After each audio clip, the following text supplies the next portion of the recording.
This episode of the Old Dogs REI Network is brought to you by Mino Studio.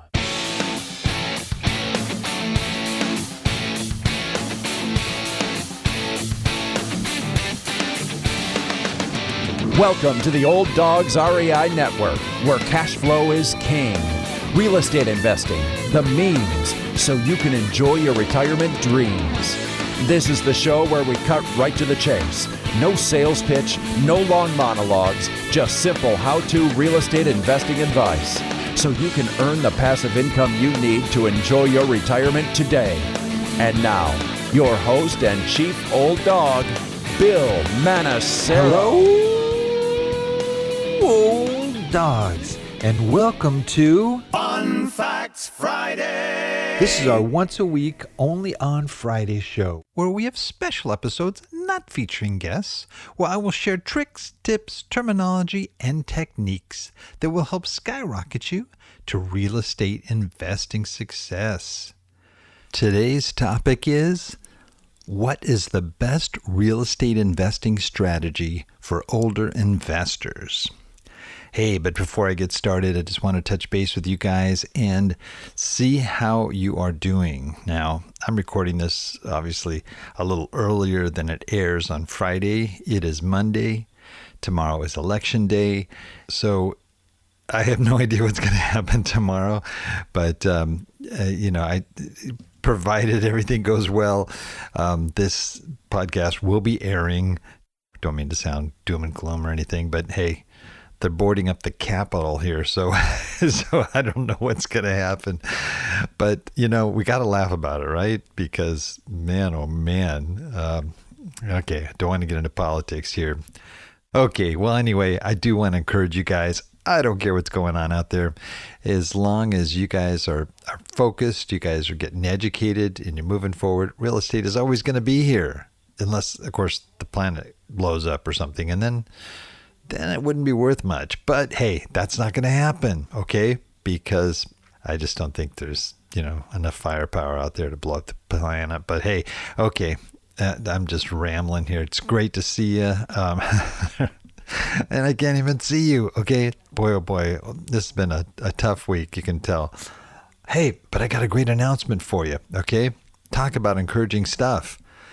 We have the first Old Dog Nation Summit. I think you should call that like World Summit. That'd be kind of cool. Okay, I'm going to change it. Old Dog Nation World Summit. Yeah, we're just revising titles as we go along here. And you're asking, what is the Old Dog Nation World Summit? Well, I don't really know, other than the fact that we were talking about doing this Zoom call. And I thought, hey, let's just do it. I'm going to schedule it. Whoever wants to be there can be there. There'll be kind of an agenda, but not much. A lot will depend on what happens election day. But hey, the idea is really just to get to know each other here and to answer questions. Some of you guys are getting out there trying to figure out what kind of strategies to do and a lot of other things. That's what the show's about today. Going to be a good show, by the way. I'm thinking that this will be good. Connecting, we'll get to ask questions. Some of you can share some of your successes and things that you're doing, and then we can network. Hopefully we'll touch base. I don't know how this is going to work. I just got a Zoom account, so I'm not the expert here technically. Hopefully I can recruit somebody that knows better than me what to do. But nonetheless, the date is Wednesday, November 18th. 6 p.m. Pacific Standard Time, which would be for you East Coasters out there, 9 p.m. Hope it's not too late. But, we're just trying it out, seeing how it goes. And, if it connects and we have some good stuff, hey, we'll maybe open up to like Facebook, meetings and other things too. You never know. But I think the idea here is, hey, we all have something in common. We're investing in real estate. There's also a bunch of us old dogs here too. And you young pups can come to this too. It is, after all, a World Summit event. So it's a Zoom call. Okay. So we're going to figure it out as we go along. It'll be fun. And it'll only be an hour. So, don't fret anything. It won't be, and I'm not selling anything. I never sell anything, for the most part. I don't think do I sell anything? I don't sell anything. Okay. I'm selling real estate, not selling real estate. Yeah, sometimes I am selling real estate, but I'm selling the idea of real estate investing for seniors. That's really the 50 plusers out there that want to get out there and shake up the world here. This is the summit to come to. So, okay, enough of that. Let's jump into our topic. I was going to do a tip of the day, but running low on time here. Okay. What is the best real estate investing strategy for older investors? Now, don't shut this one off. First off, if you're a younger investor, I think you're going to get a lot out of this. I think older investors will definitely too, because I have always a little bent on it there for us older investors. But you're going to get a lot of information today, and I'm hoping I can fit it all into one broadcast here. But let's give it a shot.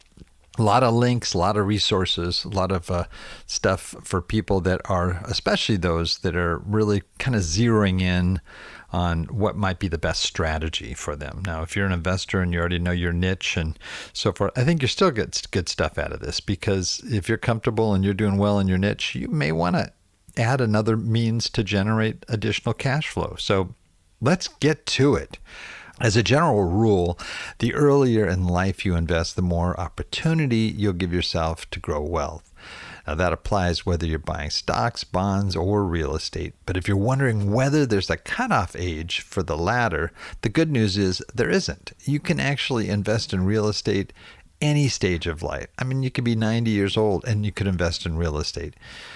But you do approach it a little bit differently if you're kind of in a later season in life. So we're going to explore what kinds of investments are available. And there's a lot of them. I can't fit them all into this broadcast, but I will try to give you a good overview. Okay. So first off, does your age matter? No, it really doesn't. I think the main factor is time and how you use your time. That's really the key thing here. A lot of times I say, well, if you're a young dog, a young pup, you can get out there, you can make a lot of mistakes. You can take a little more risks because you got time to make it up and to correct it and learn from it. Those that have been working on a nest egg and building that up over the years, you don't want to take too many risks. You certainly don't want to waste time. So time is a key factor. How much time do you want to spend on this investment? Or do you want to be totally passive about it, for example?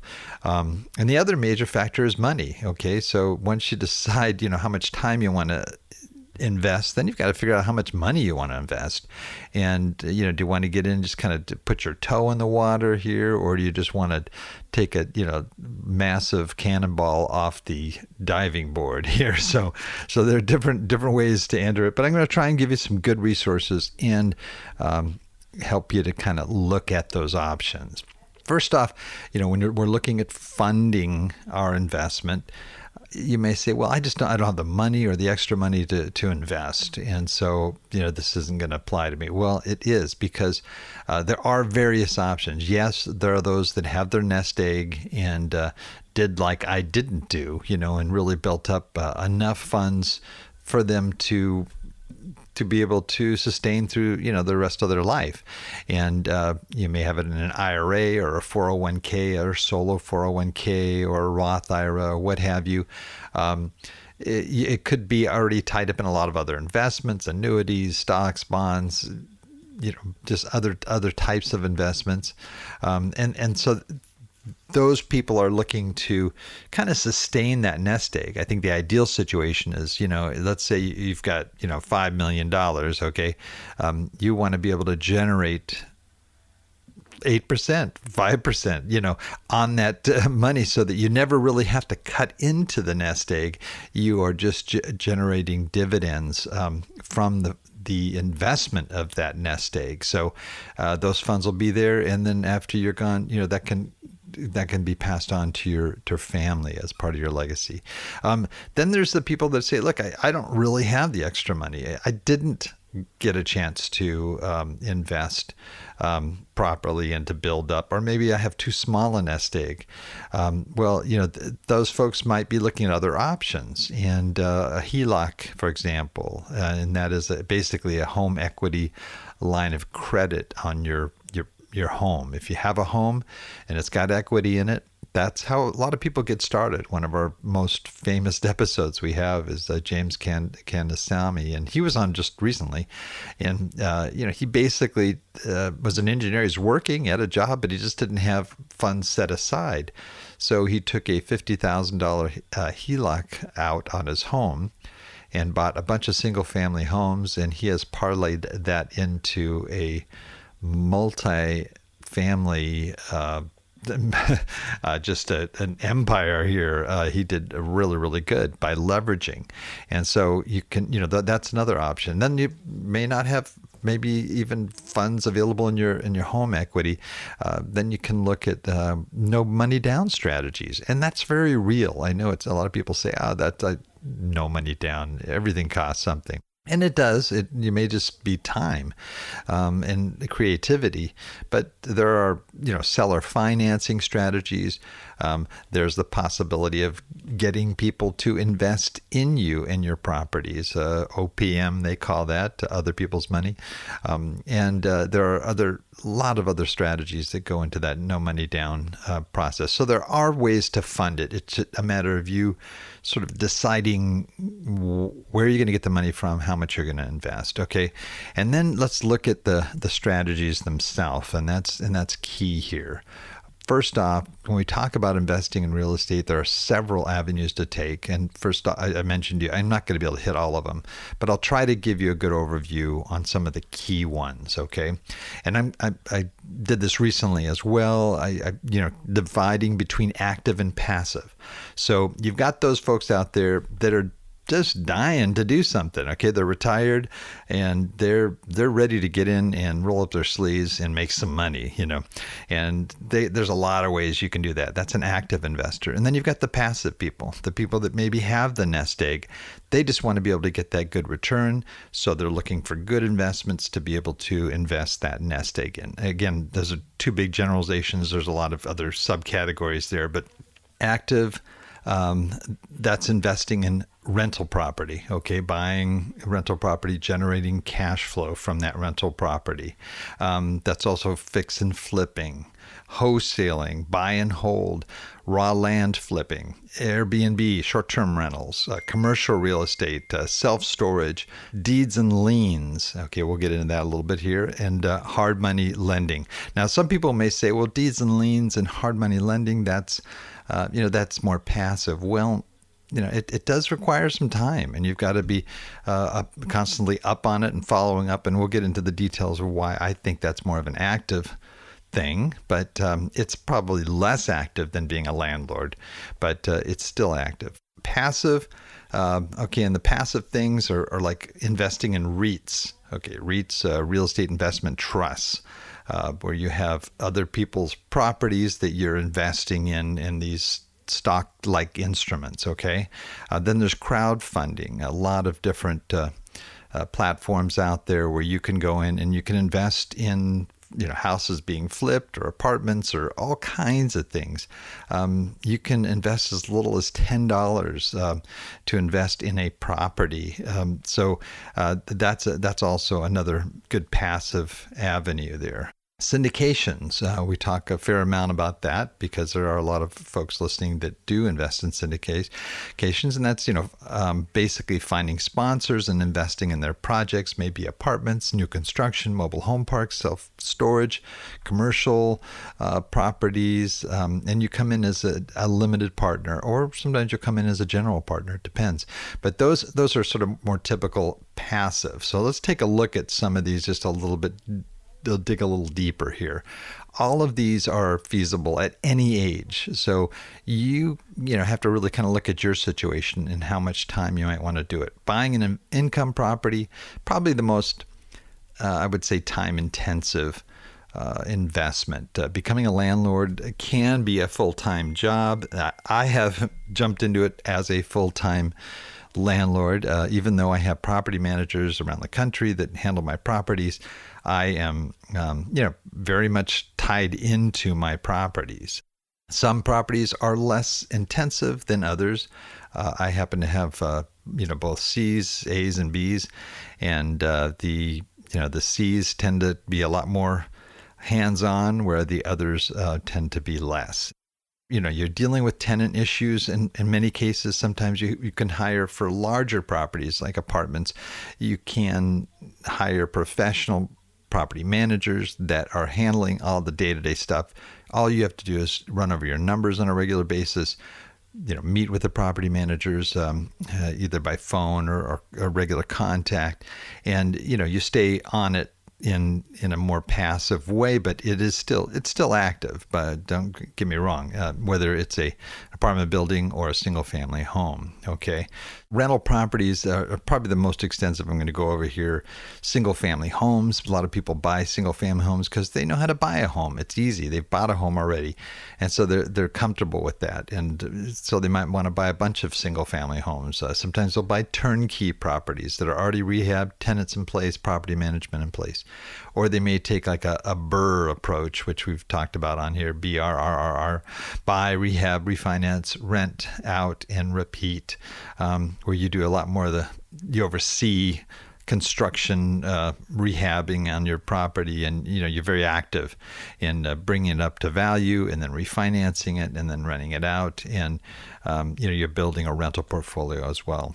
Then there's multifamily, which is pretty much the same kind of thing, except you've got larger properties. Generally, it can be small multis like duplexes, triplexes, quads, which would still be in the same classification as a single family home. It's residential, but then you get 5 units and more and it becomes commercial. And apartments are very different. They do require a different skill set and expertise, but can be very lucrative. Also in the multifamily space, I would include mobile home parks as well. I think those also go in there. And then there's commercial, which is retail, office, strip malls, there, things along those lines. And then there's kind of other odd kind of areas like parking lots, like literally, buying a parking lot, and you make money off the income of people parking in your parking lot. Maybe it's in a downtown area, for example, or raw land investing. You can buy raw land and rent that out, or maybe put RVs on it, make it an RV storage area, for example. You can even go to people that have land along a highway, for example, and ask them if you can put a billboard on their property, and you share the income with them, or you pay them a monthly rent. So there's a lot of creative ways that I would say falls into rental property. I think that the key consideration there is you're going to become a landlord. So you're dealing with the infamous tenants, toilets, and trash, maintenance and repairs, that kind of stuff. And you can self-manage. If you buy properties in your own hometown or nearby, you can self-manage, or you can hire a property manager even if you live close to your property, or you can invest out of state like I do, and others listening to the show as well. So pros and cons of rental properties. I think it's one of the easiest ways to get started. It's got a good long-term return on investment. Over time, you can actually start making more and more as rents increase. As your equity goes up, the value of the properties go up, your net worth goes up. Some of the disadvantages is just being a landlord, and that can be tough. And you have to deal with difficult tenants, evictions, people destroying properties, drugs, whatever, all kinds of things that can happen to renters in your property. The key thing is really building that profit margin, keeping expenses low, and increasing rent over a period of time, and finding and keeping great long-term tenants. That's the key. If you get great tenants, being a landlord is a joy. But the more properties you have, the more people you deal with, there's a skill to finding those great tenants. Investment required. I mean, you can do it for nothing down. You can do seller financing. You could even get a VA loan if you're a vet, or other people's money to invest. You could get an FHA loan if you live in the property. And some people do this. They'll house hack a duplex or quad or what have you, and they'll look at getting a 3% or 3.5% loan through FHA, live in it for a year, move to another fourplex and do the same thing, and so forth. So we're only talking $3,000 on a $100,000 duplex if you do that approach. But normally, you're going to be paying 20-25% down for those types of things. You're always looking though to use less cash, because over time it does go quick. Lease options or rent to own, that's another popular one, where basically you buy a home, you fix it up, you offer it to people who might not be able to qualify for a home loan. They pay you probably higher than market rent. They do have to put some money down. Maybe it's $5,000-$10,000, which is non-refundable.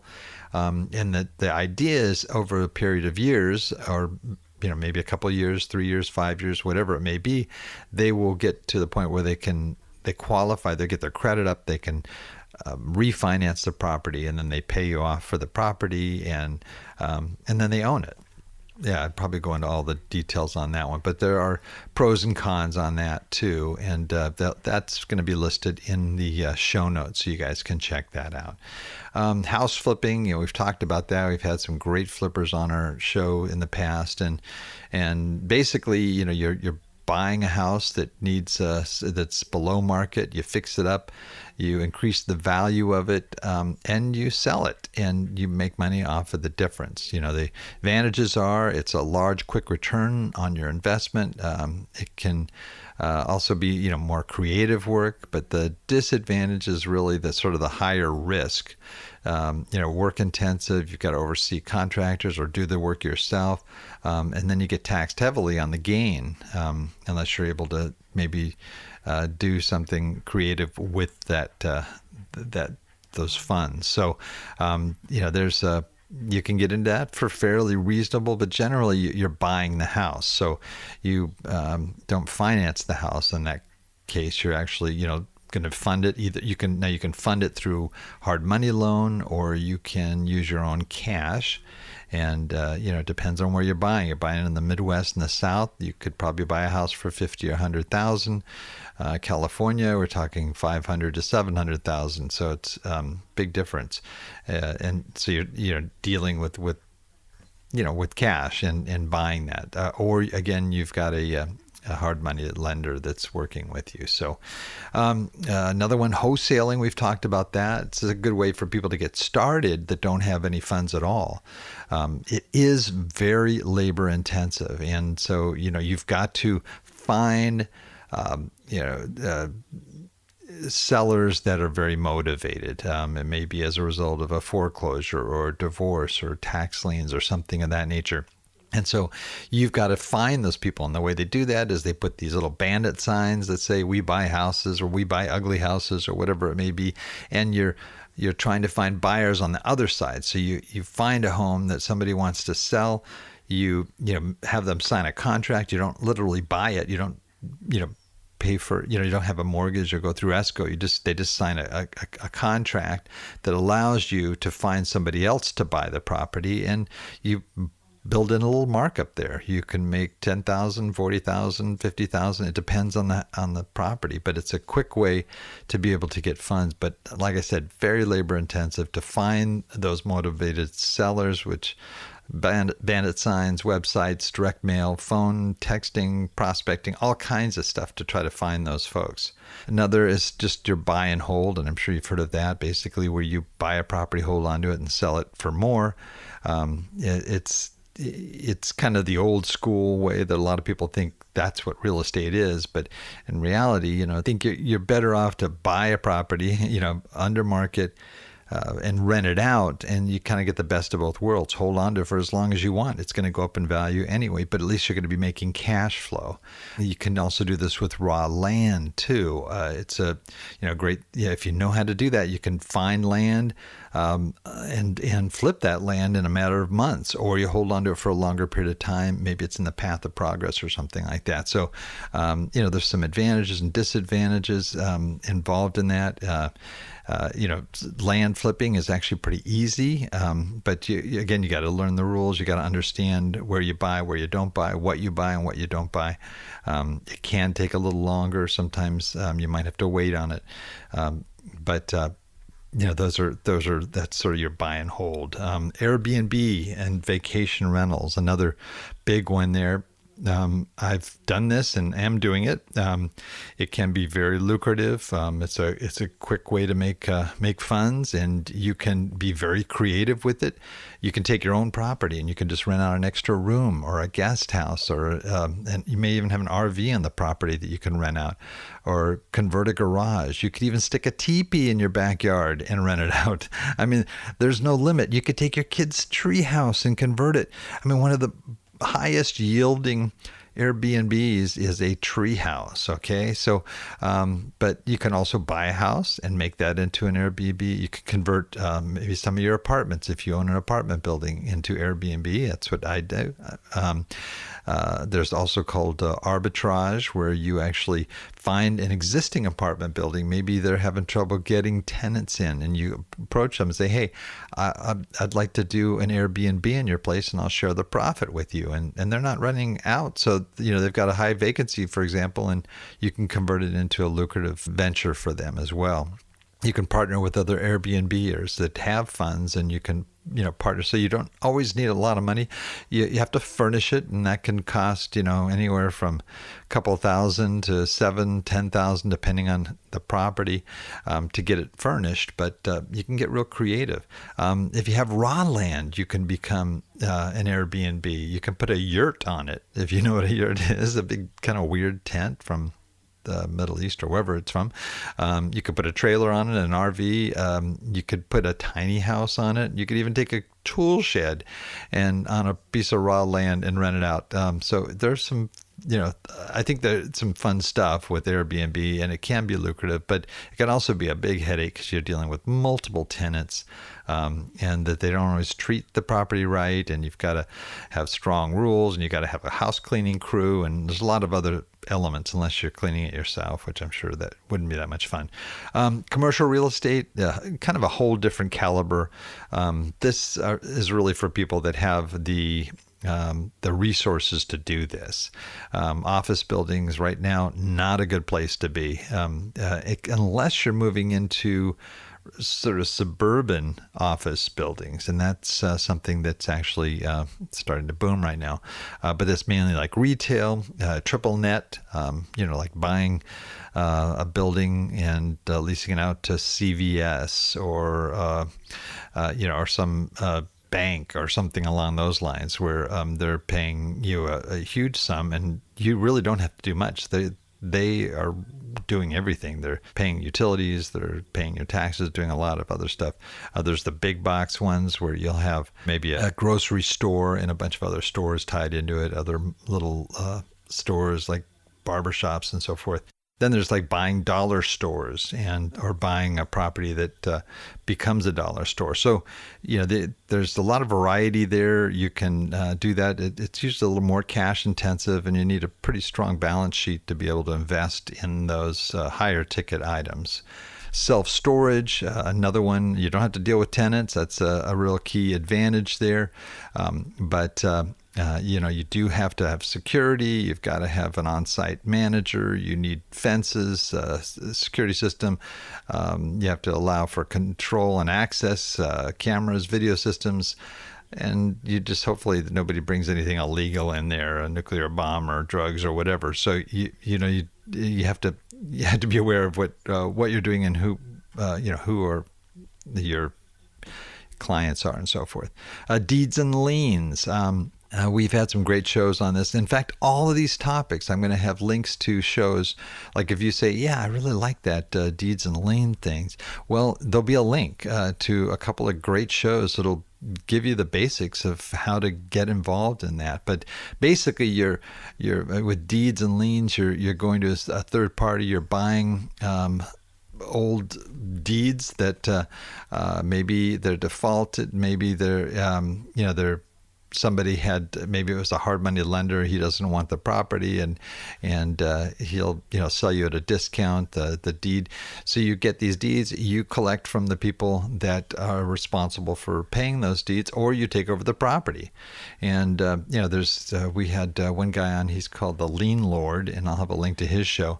And he bought a second mortgage that was valued at $125,000, paid $60,000 for it. It had a 14% yield, and the borrower, was really great. Didn't miss a payment, and then the borrower was able to refinance it, and he got a check for $125,000. So he made $65,000 on that. And liens are similar, but they're like a security instrument that enforces the note. So nobody can do anything with the deed if there's a lien on it, and if you hold the lien, then you control the note. Okay, let's move into passive, some of the passive, or more common passive investments. Buying Reits, real estate investment trusts. I talked a little bit about that at the top of the show there. And basically you are, Reits are companies that own or operate income-producing properties. And, the good thing is you don't have to own, a physical piece of the property as such. You don't assume, the expenses either, but rather you're buying shares that are backed up by the tangible assets that are in that REIT. So it's a good investment. There's a lot of people like REITs because it's also fairly liquid. They can cash out as they need to. They have access to the great yields you can get in commercial real estate without having to spend a lot of money on it. Good returns. Definitely higher than the stock market. No corporate tax. There's some good advantages. You do have the dividend taxation you got to deal with though. On the negative side, interest rate sensitivity, as that they're tied a lot to the market and the treasury bills and so forth. They tend to be more effective as long-term investments, even though you can cash them out if you want. Another is syndication investing, and these are individuals and groups of individuals referred to as GPs or sponsors or general partners who purchase large properties like apartments, mobile home parks, office buildings, retail, so forth.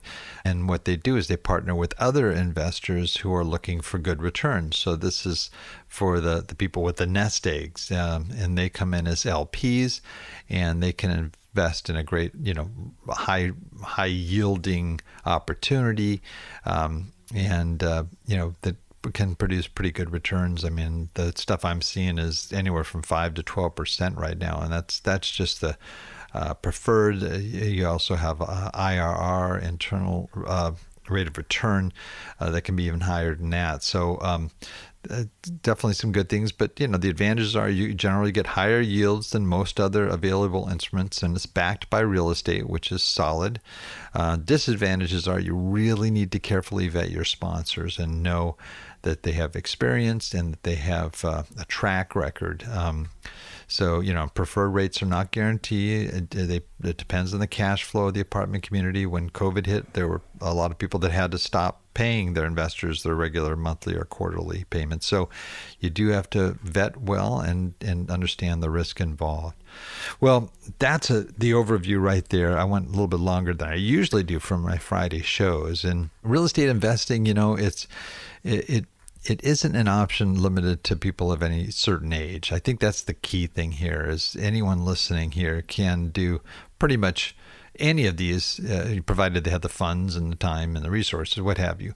But you can get in when you're young, or you can start when you're older. Either way, the key is to assess your options and see which best align with your risk tolerance your time commitment, and your resources and how much you have to invest. But know this, real estate can be a rewarding investment for retirees. And if not, I wouldn't be doing this show. If you missed the boat on it during your working years, and you saw all these guys that just made a ton of money on real estate, especially coming out of the last Great Recession, it's not too late to get in on the action and to be able to not only generate some great cash flow in your retirement years, but also to create that legacy that you can hand down to your family. Well, that's it for today. And, like I mentioned, there are going to be some great links here and resources tied to this, so you can find out more about any of these areas that I went into, and that'll be in our show notes on the Old Dogs website at olddogsreinetwork.com/blog, and you're going to look for the episode entitled "What is the Best Real Estate Investing Strategy for Older Investors?" So until next time, remember, cash flow is king and real estate investing the means. Until next time, keep moving forward, and may God bless. Thank you very much for visiting the Old Dogs REI Network. We would greatly appreciate if you would stop by iTunes and let us know what you think of the show. We would love if you could subscribe to the podcast, give us a 5-star rating, and write a review. The more ratings and reviews we receive, the more visible the podcast will be to others. Thank you.